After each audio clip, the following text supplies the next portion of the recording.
So pitching is a very interesting process, and again, there's a spectrum of people who just wing it and people who like over prepare and over PowerPoint and over everything.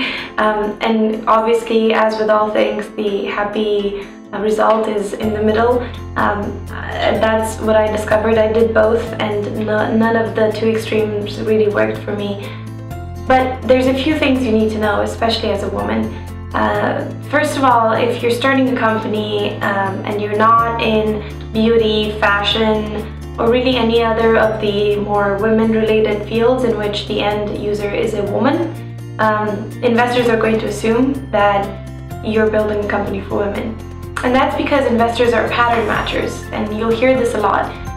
What investors do to be successful at their job is look at industry trends, look at previous successful entrepreneurs, at previous successful processes and companies, and try to find those patterns in you when you pitch to them.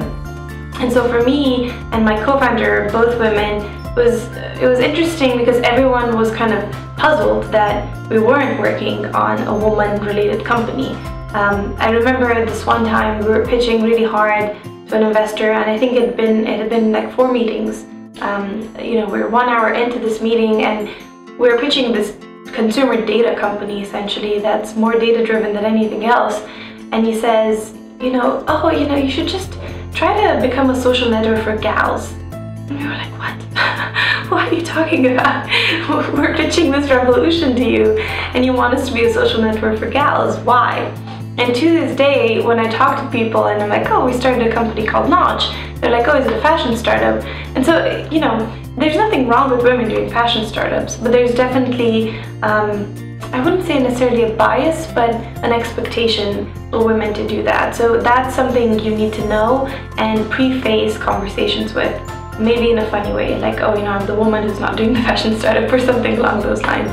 So that's one thing. The second thing is, all insecurities and all those sides of you in which you feel like you need to get reassured, those all need to go away, because pitching is all about being okay with other people being aggressive and trying to poke to get your most vulnerable spots, both of you as a company and of you as a human being. I've gone through a lot of meetings where there would be just really awkward pauses and a lot of silence and staring, and I was like, what is going on? After a very difficult question and me answering the question, a lot of awkward silence, and that's just an example of a potential test that an investor might be running on you.